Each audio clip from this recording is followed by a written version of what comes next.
go.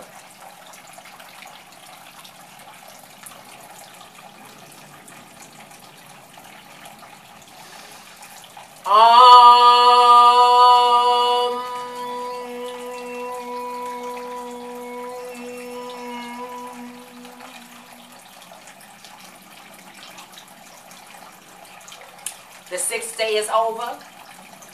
You got 4 more days left to work. You must work seriously, diligently, ardently, and patiently if you want to get the best results of being here. Now, the 6th day, that's the hardest day, especially for weak-minded motherfuckers.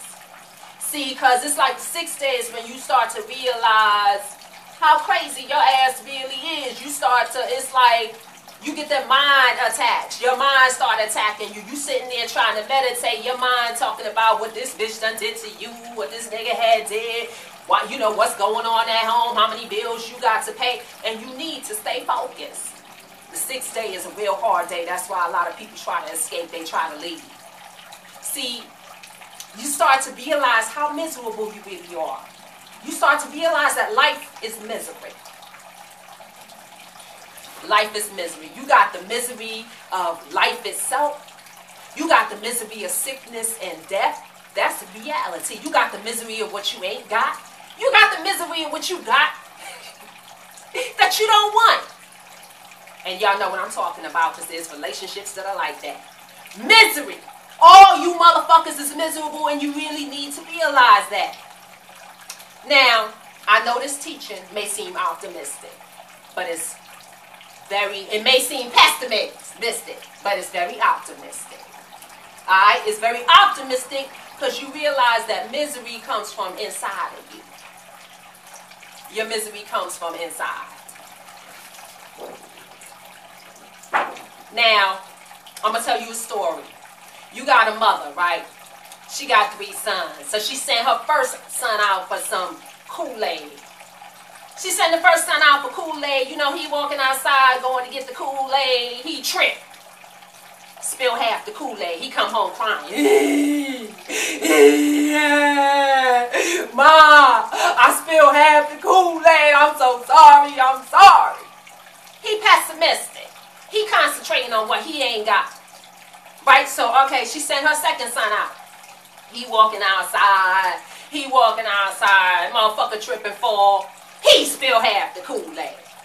He come home. He like, check this out, Ma. You know, I was walking outside. I spilled half the Kool-Aid. But you know what? We still got half the Kool-Aid. We could drink off that. Motherfucker optimistic. You know, because he concentrating on what he got. Third son. She sent the third son out there, right? He walking, motherfucker tripping fall. I mean, these are some clumsy motherfuckers. So he tripping fall, he spilled half the Kool-Aid, right? He come home, he like, Ma, check this out, I spilled half the Kool-Aid. Yes, that's the reality. I spilled half the Kool-Aid. But you know what? I'm going to go out and I'm going to work until I get some money to fill the other half up. He realistic. He a workalistic. He gonna work to fill up what he ain't got. See, that's what this teaching is about. It's not about crying over what you ain't got. It's not about crying over or just being happy with the half of the little bit that you got and living your life halfway. If you gonna work towards your enlightenment, you gotta work for it. Nobody can do it for you. Nobody can liberate you but you. Alright, this teaching is about the eradication of suffering. Like I said before, we miserable. We suffering inside, but we don't know. We got our cell phones. We got, you know, all this shit that's got us thinking that we alright when we not.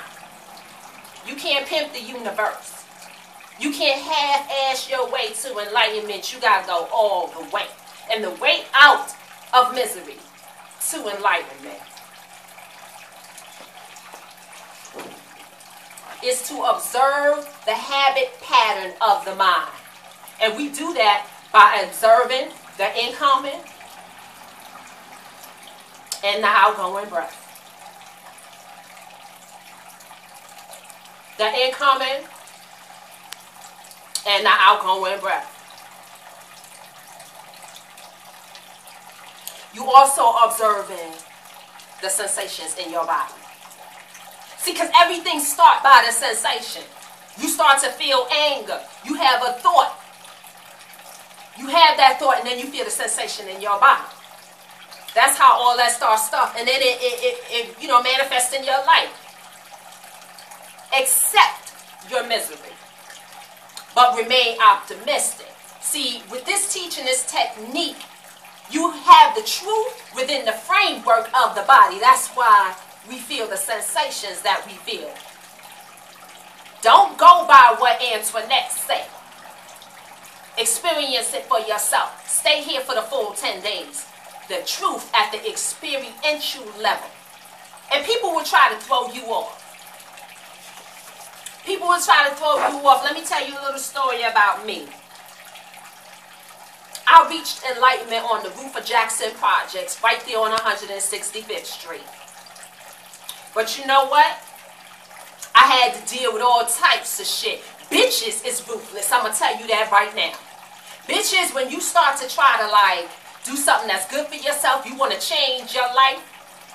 Because I had realized, there was some things I was doing out there that wasn't right. Smoking weed, drinking, fighting, all that shit. I did all that shit. There ain't nothing out there that I didn't do. But I wanted to change. So I started meditating. I started observing the incoming and the outgoing breath. I started feeling sensations. And one day I said, fuck it. I'm going to go up on the roof of this motherfucker. And I stayed there. Bitches was like, oh, Antoinette, what's the matter with you? Why you sitting up on this roof all the time? Antoinette, you stink. Did you wash? Did you take a shower? Oh, I had them feelings coming up, but I have an equanimous mind. Equanimity. The ability to stay calm during stressful situations. I didn't let that change me. I could have gotten up and just thrown one of them bitches off the boat. That's not what happened. I stayed right there. Observing the incoming and the outgoing breath, feeling my sensations, bitches went away. You got negative feelings of anger. They call negative feelings, all that stuff, they call them the sankaras. The sankaras of your life, of your past come up. Right?